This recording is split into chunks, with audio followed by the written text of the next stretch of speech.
This call is now being recorded. Está gravando agora, tá? Gente, boa tarde. Para quem não estava presencialmente na semana passada, meu nome é Natália, tá? Serei a professora de vocês, tanto de língua portuguesa como de redação. Então, por semana, basicamente, nós vamos ter 3 encontros, né? Hoje, acho que na quarta, ou é na quinta, enfim, é por aí. Quarta e quinta e hoje, né? São esses 3 dias que nós vamos nos encontrar. Eu quero novamente reforçar o desejo de boas-vindas para vocês, sejam muito bem-vindos. Que nós tenhamos um ano de muita interação, de termos laços, né, de amizade muito consolidados, tá certo? Quero novamente dizer isso a vocês, que contem sempre comigo para o que vocês precisarem, tá? Eu sei que tudo isso é muito novo para muitos de vocês, ou para praticamente todos de vocês, mas vai dar certo, tá? A gente precisa só um pouquinho também de esforço, além do que nós já fazemos. Sou uma pessoa que gosto muito de participação, né? Se vocês precisarem interromper a aula em algum momento para tirar qualquer dúvida, para fazer qualquer observação, vocês podem ficar à vontade, eu não me importo, tá certo? Se quiserem ficar tirando brincadeira no chat, quando for a hora, podem tirar também, que eu adoro, mas, acima de tudo, que vocês prestem bastante atenção ao que se é explicado aqui, tá certo? E, acima de tudo, interajam, por favor, comigo, porque às vezes fala, aí ninguém responde, né? Parece um centro espírita, a gente fica dizendo, alguém aí, alguém, pelo amor de Deus, está aí, né, e ninguém responde, mas espero que a turma do primeiro B seja bastante participativa, né? Pelo menos aqui a gente tem em torno de 28 alunos, que já é algo muito produtivo e muito positivo para mim, certo? Então, sejam bem-vindos e vamos meter o pau. Gente, a nossa aula de hoje vai ser sobre literatura, tá certo? Não sei se vocês estão com o livro perto, mas se tiverem como pegar o livro de vocês, eu acharia bom, porque aí a gente já vai norteando um pouco aqui a questão de quais páginas, quais capítulos vocês irão analisar nesse primeiro momento, tá? Quem tiver a possibilidade de pegar o livro, nós vamos trabalhar a partir da página 14, tá certo? Então, na página 14, a gente vai trabalhar o conteúdo de hoje. E que conteúdo é esse que nós iremos trabalhar hoje, tá? Nós vamos trabalhar os estudos introdutórios acerca da disciplina de literatura, né? Como também entendermos o que é literatura, tá? Mas para nós chegarmos à literatura propriamente dita, nós precisamos anteceder um conhecimento prévio, que é justamente o conceito de arte, tá? Natália, por que que nós precisamos estudar a arte para depois estudar literatura? Porque a literatura é uma manifestação de arte, certo? Então, é como se a arte fosse a mãe e a literatura fosse um dos filhos da arte, tá bom? E eu queria começar com algumas perguntas, e vocês podem usar o chat aí para que vocês possam responder isso, né? Eu queria saber, assim, se alguém aqui faz arte, eu, quando eu disse fazer arte, né, fazer arte no sentido de bagunçar, de cair, de sofrer queda, não, viu? Fazer arte mesmo, né? Que tipo de expressão artística vocês mais gostam? E se vocês têm contato com arte no dia a dia? A página, Luiz Antônio, é a 14. Alguém aqui faz arte? Desenho, pintura, canta, compõe. Não temos nenhum artista. Vocês são tudo igual a mim.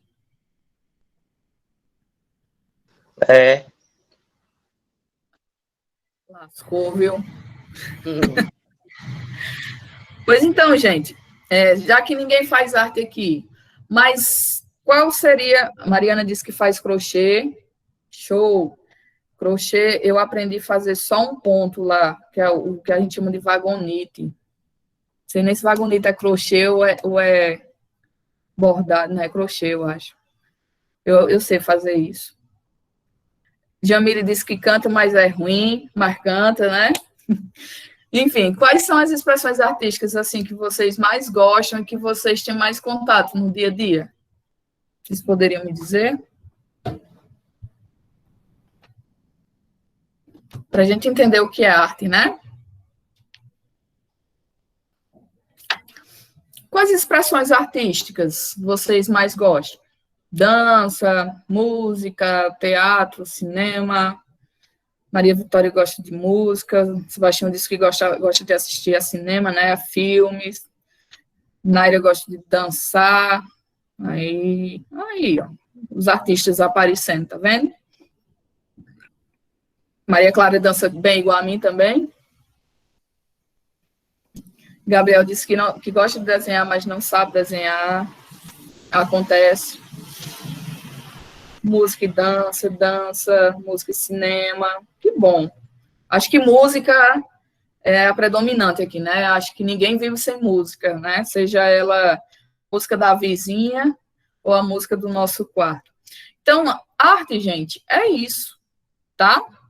A arte, embora a gente não perceba, ela está todos os dias nos momentos mais diversos de nossa vida.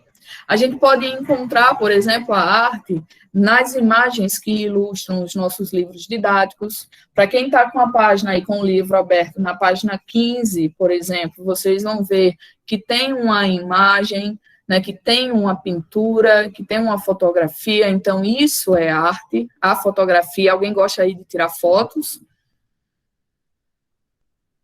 Ou não? Mirella disse que sim, Maria Clara. Tiram fotos bem? Aquelas fotos show assim, bonitinhas, contra o sol, né? Que a pessoa fica até bonita, né? Faz aquela foto que faz aquele milagre, né? Que bom. Então, fotografia é um tipo de arte, né? A gente pode encontrar arte nas pinturas, né? Por exemplo, aqui em Abaiara, a gente tem uma artista chamada Anitta, né? Não sei se vocês conhecem, mas a Anitta, ela é uma pintora. E nas cidades, nas casas aí em Abaiara, principalmente ali mais no centro, a gente pode perceber na caixa de água, ou na caixa de energia fora das casas, existem pinturas que foram feitas por ela, né?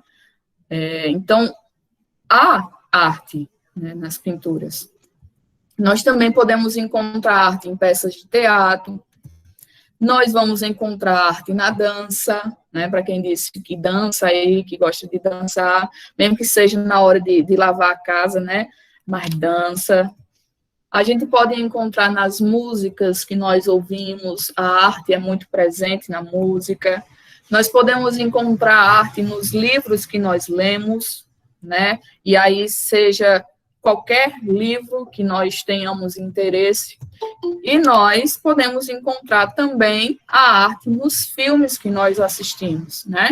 Seja ele no cinema, seja ele na televisão, ou no celular, ou no computador. Enfim, arte é algo que pertence ao nosso dia a dia. Então, eu posso dizer a vocês, né, que a importância da gente lidar com esse assunto é justamente isso, porque nenhum de nós conseguimos viver sem a arte. Nenhum de nós conseguimos viver sem a música, por exemplo, né, para quem gosta muito de filme, de assistir televisão, de assistir videoclipe, né, de ver o TikTok, por exemplo, né, que são vídeos curtos sobre determinadas coisas, tudo isso é arte. Né? Agora, existem aqueles tipos de arte que a gente gosta e aquele tipo de arte que a gente não gosta, né? Então, gente, dentro da arte, como eu disse para vocês, é como se a arte fosse a mãe, ela teve um filho, né? Originou um filho chamado literatura, tá certo? Então, a literatura, antes da gente iniciar abordando o que é literatura, para que é que vocês acham que a literatura serve? Qual seria para vocês, assim, uma função da literatura? Para ler, para ler. Para ler, né? Para exercitar a leitura. O que mais?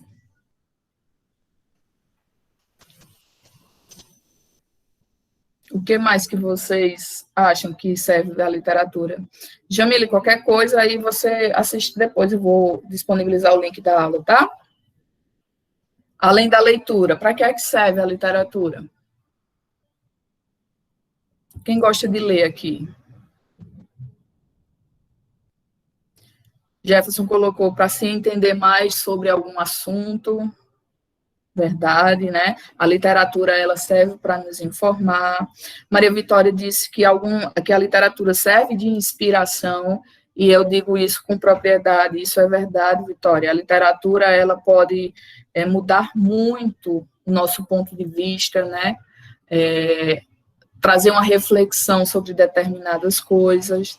Janiele disse que a literatura serve para ensinar algo. Perfeito. Vocês estão afinadíssimos com a proposta do que é a literatura, certo? Mirella colocou para desenvolver mais a leitura, né? Desenvolver também o senso crítico, né? De você ter uma bagagem de conteúdo para discutir sobre determinados assuntos, né? Sobre coisas importantes, se posicionar, colocar o teu ponto de vista, defender o teu ponto de vista, né? Enfim, a literatura é isso mesmo que vocês disseram. E existe um crítico literário chamado Antônio Cândido, que ele diz que a função da literatura é organizar em palavras nosso caótico mundo inferior, tá? Então, quando eu falo de literatura, gente, eu estou falando especificamente de palavras, tá? Eu tenho, por exemplo, a pintura, que é um tipo de arte que mexe com imagem, com tinta, né? A matéria-prima da literatura é a palavra. Quando eu estou falando de literatura, eu estou falando de texto, tá? Mesmo que esse texto escrito, ele seja adaptado para a oralidade. Por exemplo, nós temos vários livros, por exemplo, Harry Potter, né? Harry Potter, a gente sabe que é uma obra, que é um filme, né? Mas que é baseado em um texto, né? Primeiro veio o texto, primeiro veio a literatura, para depois vir outra arte, que é o cinema, tá certo? Então, quando a gente está falando de literatura, a gente está falando de palavra, de texto escrito, tá bom? Então, se eu disser assim, perguntar a você, qual é a matéria-prima da literatura? Vocês vão responder que é a palavra, tá? Então, eu trouxe para vocês aqui essa imagem que está na página, quem está com o livro aí, tá? Está na página 15, tá bom? Essa imagem aí é de uma companhia de teatro chamada de Companhia Le Plate du Jour, que é uma companhia francesa de teatro. E eles estão aí encenando uma obra clássica que todos nós, se não lemos, mas já ouvimos falar, que é a Alice no País das Maravilhas, tá? E por que, Natália, você está dizendo que é uma obra clássica, tá? Por que que nós vamos definir Alice no País das Maravilhas como uma obra clássica? Eu comparo muito a obra clássica com determinadas canções.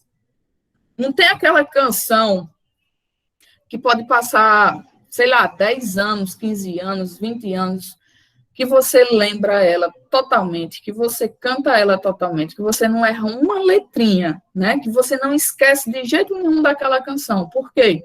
Porque ela é clássica. Algo clássico é algo, digamos assim, eterno, tá?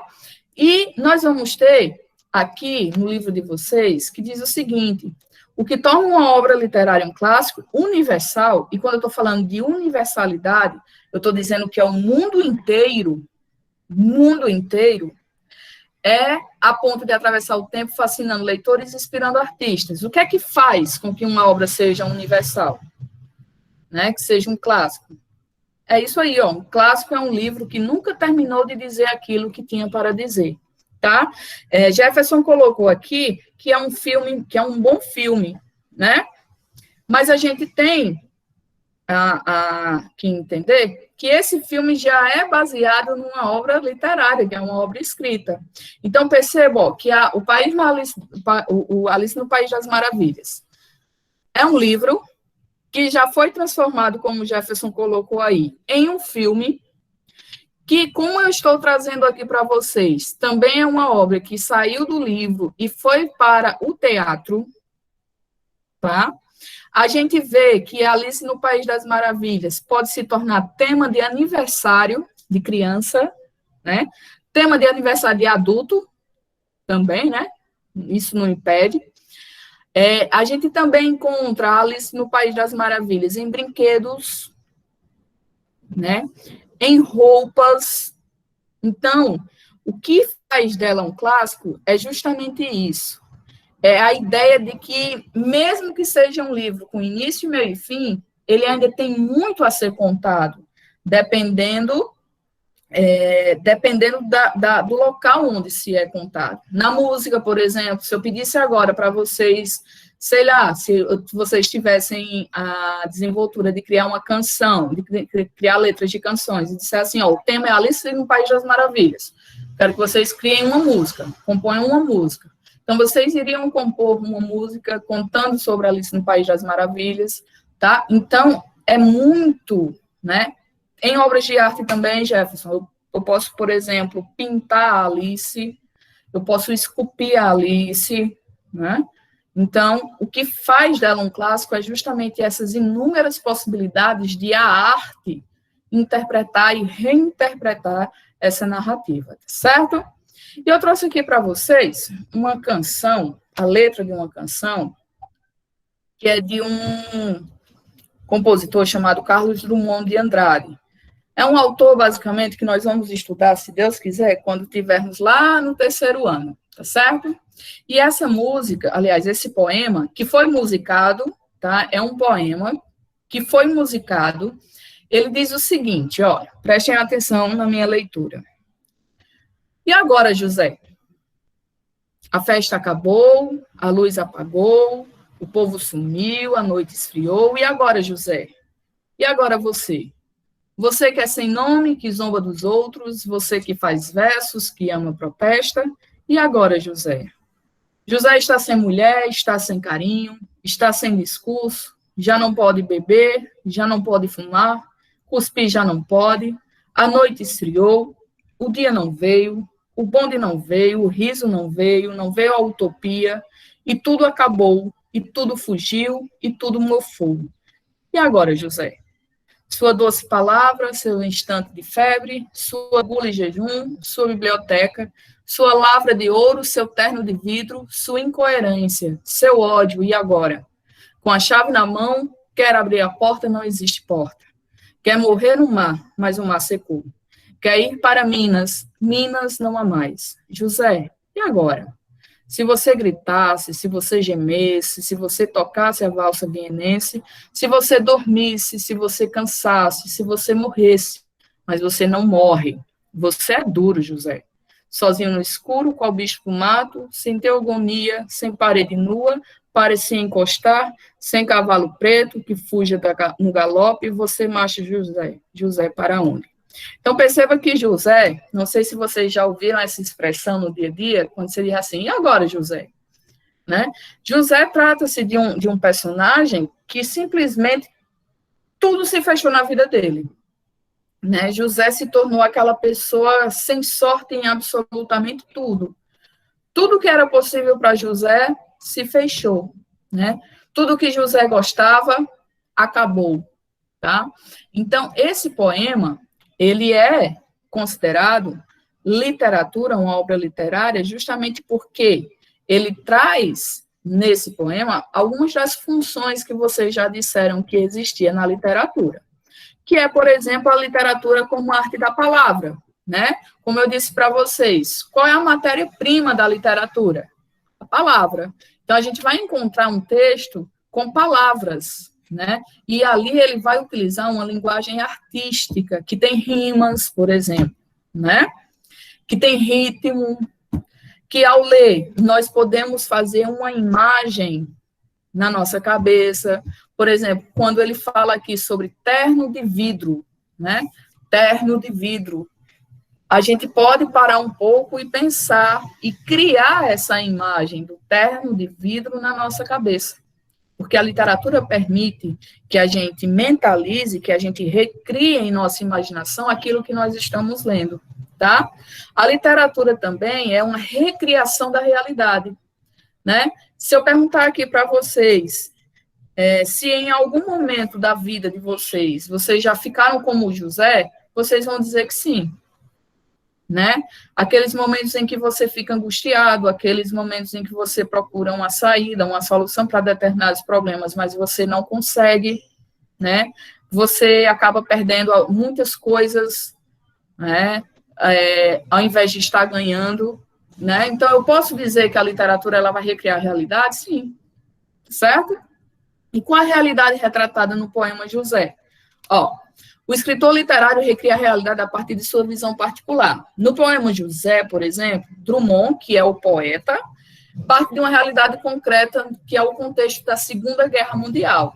Então, quando é que esse poema foi escrito? Esse poema foi escrito durante a Segunda Guerra Mundial, onde morreram muitas pessoas, onde muitas pessoas ficaram sem família, onde muitas pessoas perderam seu emprego, que saíram de suas cidades, né, que passaram por perrengues, por dificuldades imensas, que as portas se fecharam. Então, ele quis retratar essa realidade da sociedade da época da Segunda Guerra Mundial, né?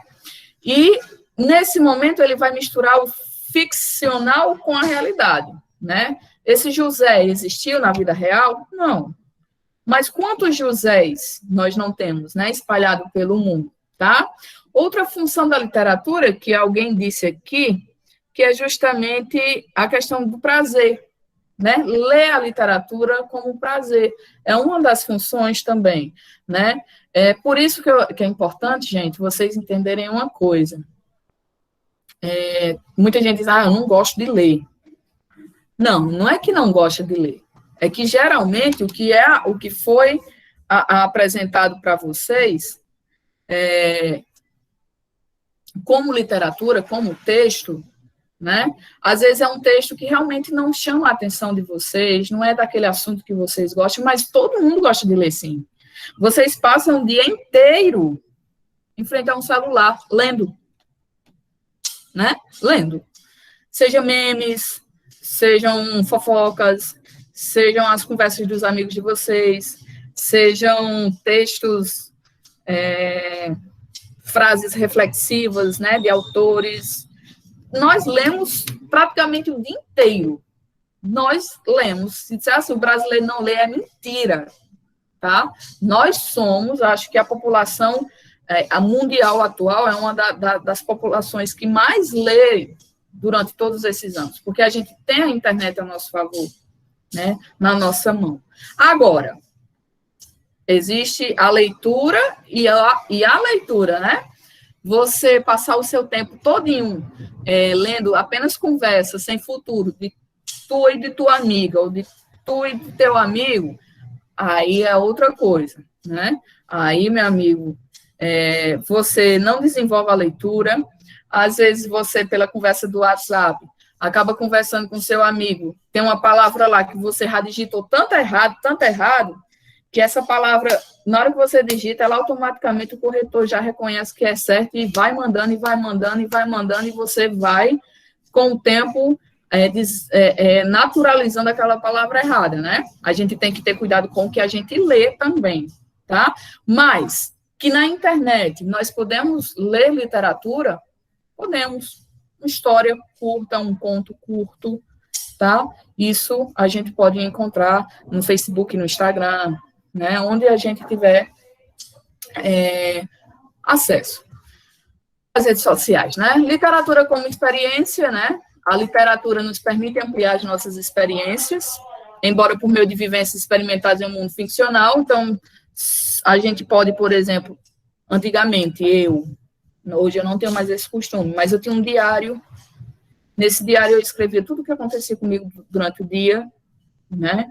Então eu transformava, né, criava até umas frasezinhas bonitinhas, que até disse, eita, fui eu que criei essa frasezinha bonitinha, parece até frasezinha de status, né? Antigamente tinha negócio de status no MSN, hoje tem o status do WhatsApp, né? Fica até bonitinha, disse, mas menina, ó, vou salvar aqui e vou postar. Aí fazia questão de no final botar meu nome para dizer que fui eu que criei aquela frase, mas é escrita, né? É eu transpor para o texto escrito aquilo que passa na minha experiência. E a literatura como interação e transformação, tá? Gente, deixa eu contar uma história para vocês. Na década de 30, de 1930, aqui no Brasil, vocês vão estudar ainda isso, nós vivenciamos uma espécie de ditadura do governo, que foi chamada de Estado Novo. O que é uma ditadura? A ditadura é quando um governo, ele centraliza em suas mãos todo o poder administrativo do país, ou seja, o governo manda e a população obedece, né? Hoje nós vivemos no Brasil uma democracia, que é o contrário. As pessoas que estão no poder, elas são eleitas pelo voto popular. Então, de certa forma, quem manda, que a gente sabe que não é bem assim, né? Hoje, quem manda é a população, né? Mas na época da ditadura militar, muitos escritores, da ditadura militar não, do Estado Novo, muitos escritores brasileiros escreveram obras denunciando as atrocidades, né, as perseguições que o governo fazia na época. E o governo simplesmente mandou pegar todas essas obras de arte, inclusive a grande maioria era de escritores nordestinos, do Ceará, do Pernambuco, da Paraíba, da Bahia. Então, o governo pegou essas obras e queimou. Criou uma fogueira assim enorme e mandou queimar todas essas obras, que era justamente para que a população da época não tivesse conhecimento sobre o que acontecia, né? Então, através de textos literários, de histórias fictícias, né, que contavam a realidade, muitas pessoas começaram a ver o que estava acontecendo no país, né? E aí começou-se a população abrir os olhos, né, a ir em busca dos seus direitos e por aí vai. Então, a literatura também é transformação, certo? A gente tem que entender que, além da leitura, além do prazer, a literatura também traz uma carga de informação que nos transforma.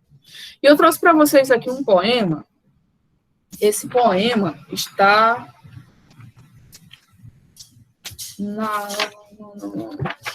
Deixa eu ver onde é que está esse poema, não estou achando mais. Bom, esse poema está aqui na frente de vocês, eu não sei onde é que está no livro. Eu queria que vocês lessem esse poema e me dissessem que temática social, atual, esse poema aborda. Esse poema é esse aí, ó. Agora, é hora de amolar a foice e cortar o pescoço do cão. Não deixar que ele rosne nos quintais da África. É hora de sair do gueto, eito, senzala, e vir para a sala. Nosso lugar é junto ao sol. Que temática social, que é antiga, mas também é tão atual, esse poema aí aborda? O que é que vocês acham?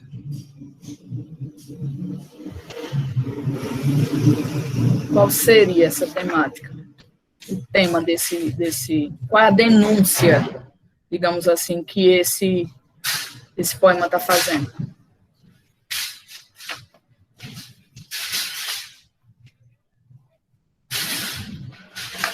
Alguém? A política, a desigualdade. O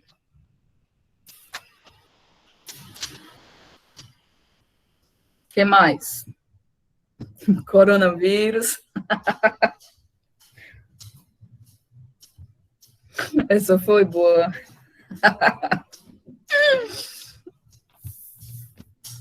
Ó, vamos analisar as palavras que tem aí dentro. Ó, é hora de amolar a foice e cortar o pescoço do cão. Não deixar que ele rosne nos quintais da África. É hora de sair do gueto, eito, senzala e vir para a sala, nosso lugar junto ao sol. Isso, Jane. Muito bem, Janiele. O tema aí é a escravidão. tá? E que elementos fazem com que a gente chegue a essa concepção? A África, a gente sabe que os negros, né, que foram os escravos, que foram escravizados, eles vieram da África, né? Nós vamos ter aí a questão da senzala, né? A senzala era onde os escravos viviam, né?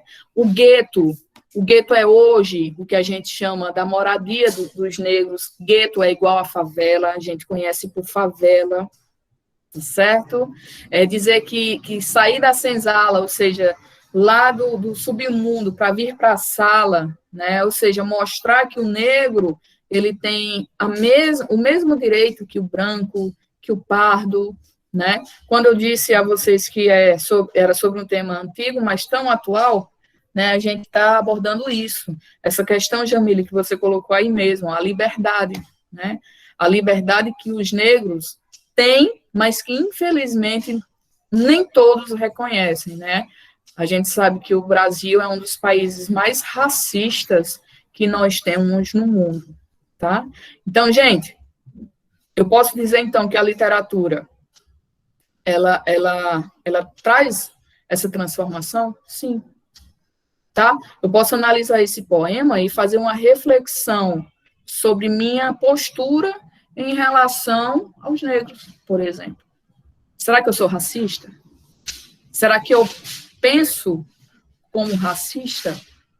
Né? Então, a literatura, ela traz um pouco sobre essa reflexão e essa transformação, certo?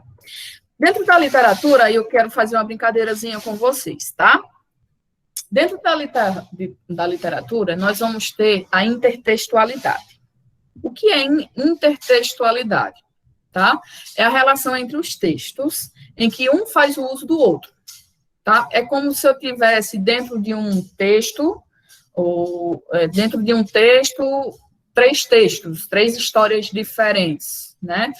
Se eu criasse aqui uma narrativa, por exemplo, que colocasse o Homem-Aranha, o Popeye e o Hulk dentro de uma única história.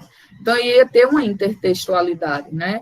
Ou seja, a junção de três histórias, de três textos, dentro de um único texto, certo?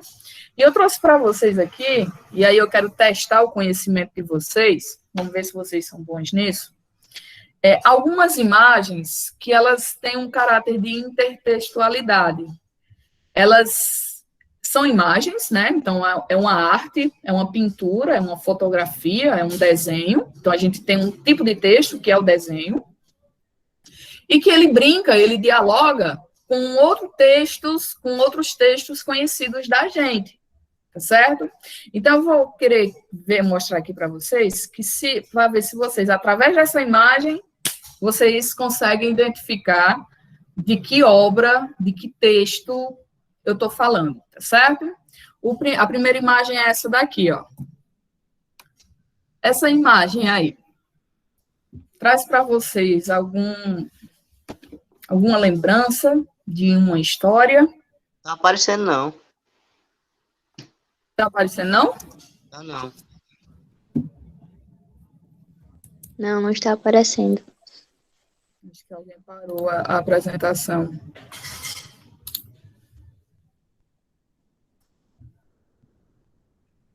E agora? Agora sim, agora tá aparecendo. Olhando essa imagem aí, vocês conseguem relembrar de uma história?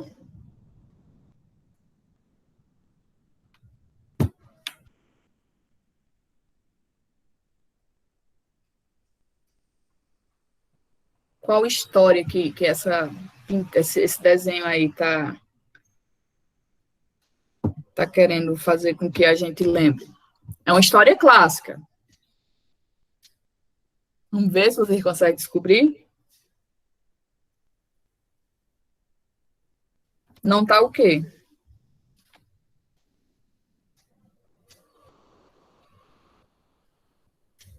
Não está aparecendo. Tá, peraí.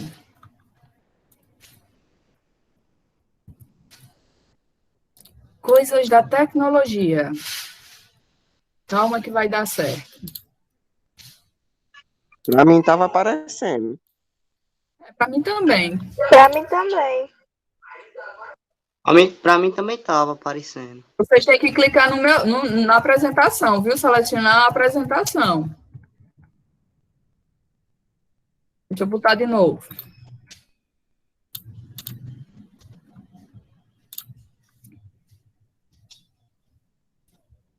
E agora? Agora tá aparecendo de novo. Agora tá. Voltou. Jefferson, tem alguma coisa errada no seu. Você tem que clicar na imagem aí embaixo, onde está aparecendo a apresentação.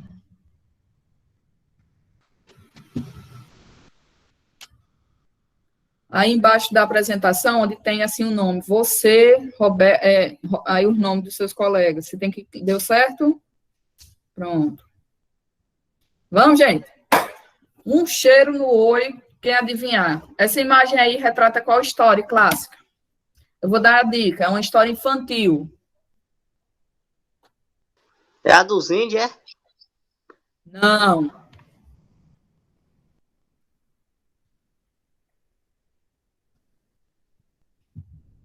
O que é que essas três, né, representam? A gente tem uma palha, né? A gente tem uma madeira. Isso.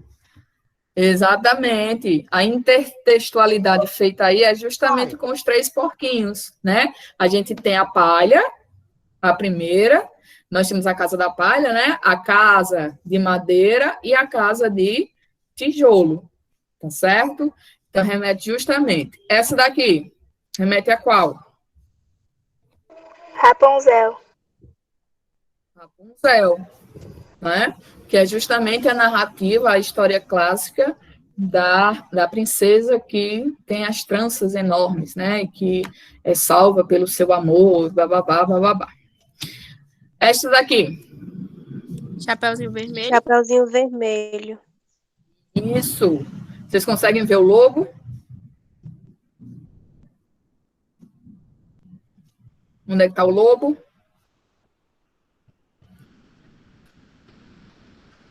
Eu tô A mãozinha vendo. dele aqui. Lá Tá vendo? atrás da árvore. Aqui a mãozinha dele, ó. Estão vendo? Sim, ele tá bem pequenininho. Tá só a mão Safado aí, no bambu. Safado. Tá aqui esperando só para, ó. Tá? Chapeuzinho. Então, perceba que os elementos, né, nos remetem a gente ativar conhecimentos que a gente tem, né, sobre as narrativas que nós já lemos um dia. Vamos lá. Aqui. Pinóquio. É o quê? Diz de novo. Estava certo, diga. De Pinóquio. Isso. Representa aí justamente o Pinóquio, né? Um boneco feito de madeira que mentia pra caramba. Aqui. Os índios? Não, mas gosta de índio, viu? Não é flecha? Ô, acaba pra gostar de índio. Não. Lembre-se de narrativas clássicas, de histórias clássicas. Quem era que usava flecha?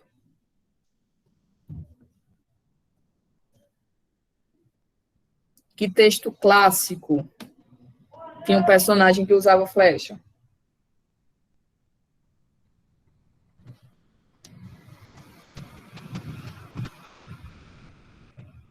Não se lembram?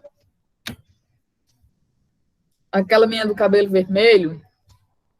Não.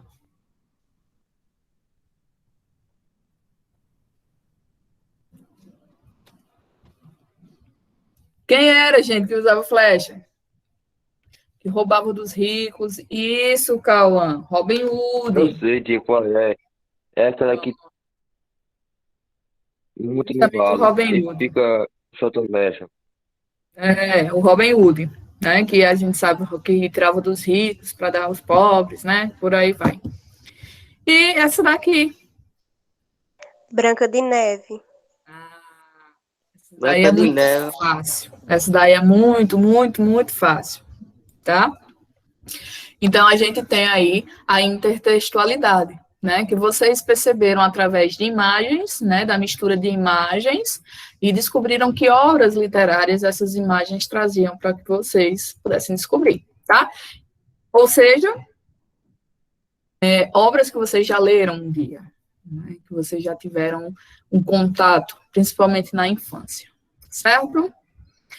Então, gente, nós temos no texto, nos textos, na verdade, quando estou falando de texto, eu estou falando de todos os textos, 2 tipos de linguagem, tá? Que é o que nós conhecemos como linguagem literária e o que nós conhecemos como linguagem não literária. Ou seja, o que seria uma linguagem literária? Seria uma linguagem existente dentro dos textos literários, das obras literárias, tá? E a linguagem não literária é o tipo de linguagem utilizados em textos que não são considerados da literatura. E que textos não literários poderiam ser esses, Natália? Por exemplo, uma notícia, né? A notícia é um texto literário? Não, tá? A notícia a gente encontra em jornais, a gente encontra agora, né, em sites, né, nas redes sociais. É um texto que tem uma linguagem muito objetiva, muito clara, uma linguagem muito informativa. Então, eu não posso considerar isso como uma linguagem literária, tá? Então, para a gente entender bem a diferença desses 2 tipos de linguagem, eu trouxe para vocês aqui o que seriam as características do texto não literário, tá? O que é que a gente vai encontrar como características desses textos não literários? Primeira, a linguagem desse texto não literário, ela é uma linguagem convencional e impessoal. O que é algo impessoal? É algo que não parte de mim, do meu eu, da minha opinião, né? Por exemplo, novamente, uma notícia. Eu posso escrever uma notícia baseada na minha opinião, né? Eu posso escrever uma notícia baseada naquilo que eu acho? Não. A notícia não tem o objetivo de informar alguma coisa que realmente aconteceu. Então, a pessoa que escreve a notícia tem que utilizar uma linguagem impessoal. Mesmo que ela não concorde com o que ocorreu, ela tem que escrever o que de fato aconteceu. Tá certo? Por isso que a gente vai dizer que o texto não literário tem uma linguagem impessoal. Nós vamos encontrar aí também no texto não literário uma linguagem que a gente chama de linguagem denotativa. Gravem esse nome, viu, gente? Denotativo. Ou seja, as palavras são empregadas, aí empregadas ficou faltando DAS, no sentido literal, ou seja, no real. Vamos supor que eu dissesse assim, o pé da minha barriga está doendo. O pé da minha barriga está doendo. Se eu pedisse para que vocês, literalmente, ou seja, denotativamente, ou seja, no sentido real, me dissesse o que é pé da barriga, vocês iam dizer que na minha barriga tem um pé, com 5 dedos, né? O pé normal que a gente conhece.